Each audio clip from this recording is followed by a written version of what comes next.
What's up, guys? My name's Cedric. We're going to be looking at coverage today. Now, the first thing that we got to look at is what is coverage? Coverage is basically when you have a subject, one or two of subjects, what do you do with your camera in this case? Now, we're going to look first at a single person coverage right here. So, we got Candace, lovely girl. Now, what we're going to do is that in this first shot, we are establishing where we want our line to be. Now, what that means is that where our camera is the start of our 180-degree line where we cannot cross. Now I'm going to show you later what happens when you do cross, but as you see, we are moving towards the left of Candace, or her right, but we are moving left with the camera, and we're going to be looking in as she's talking to whomever she may be talking to. Now, as we go closer, as you can see, we have an American shot. Originally we had a full shot, but then as we go even closer, as you can see, we're even closer to Candace. So we have a medium shot, and we're going in closer, and we're going to the left. Notice, however, that we are not going to the other side of Candace. That is extremely important when going over coverage, because as I'm going to show you later in the two-person coverage, that you're going to start to see some weird effects that are going to confuse the viewer. Now, as we see in our final shot with the headshot, or otherwise known as a close-up, we have Candace talking, and we are now about 90 degrees from where we originally started with Candace. And that is essentially how you do single-person coverage. Just make sure that as you move to the left, go zoom in closer, and do not cross that line.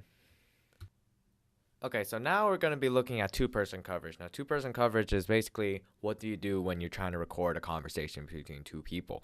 Now, we have Silu on the left and we have Candace on the right. Now, what we're doing here in this first shot is called the establishing shot. The establishing shot is also important because it establishes where our 180-degree line is. As we can see, the way the line works is that where the two characters are facing each other, that is the line that we have established, as you can see. Now, this is important because now we're going to show you that you cannot cross this line. So now that we have established that we are on this side of Silu and Candace, we're going to show what happens later, what happens when you go to the other side. Now, as you can see though, we first start off with an angle either favoring actor 1 or actor 2. In this case, we're favoring Silu in this case. And as you can see, when Silu is favored, there's a slight angle towards her. Now notice that we did not cross the line. That's still the most important part of this coverage thing. But as you can see, we are moving towards Silu, favoring Silu in this case, because we can only see a bit of Candace's back, but not so much of her face. And we're going to get closer to the clip where in the next shot, we're going to be favoring Candace right about now. And as you can see, we now have Silu's back, and we can look at Candace with her face being the focus in this next shot. Now, as you can see, both of these shots are full shots of the two characters. The full shot means is that we have everything from head to toe being covered in this case.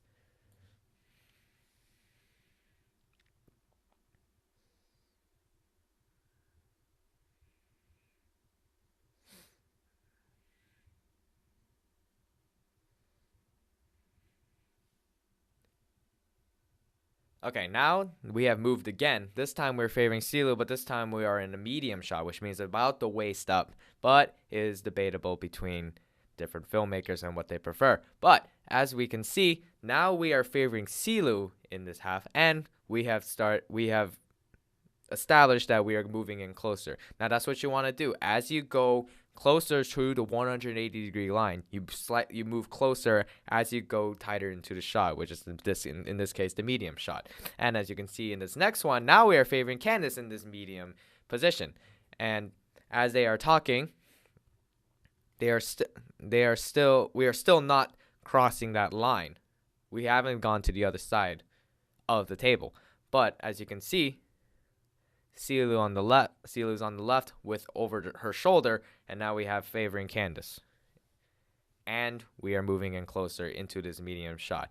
Now, once we get into this final shot, it's when we start getting into this close-up area where we can only see the back of Candace's head, and we have the camera obviously favoring Silu very, very close to the edge of the line that we have established. Notice how we are still not crossing the line. If we cross the line, Candace would be on the left side of this camera and Silu would be on the right.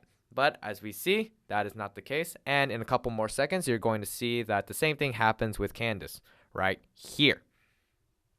Yep, as you can see, Silu on the left has only the back of her head. And Candace is the one we are obviously favoring in this medium close-up shot because we are recording from the collarbone up, which means it's a medium close-up shot. Now, this next shot I'm going to show you is interesting because this is what happens when you do cross the line. As you can see very, very soon, if we switched, it doesn't make sense in the context of the conversation. It just disorients the viewer and we have no idea what's going on. You couldn't use this to your advantage, however, if you wanted Candace to look like she was talking to herself, or if you wanted to break the rules a bit and see what you can do by creating discomfort in it. But in general, you're going to want to avoid crossing this line. And as you can see, this is what happens when you cross the line. It looks very weird, and you don't want to do that. All right, guys, that's it for the tutorial, and thanks so much for watching, and yeah, we'll see you guys later.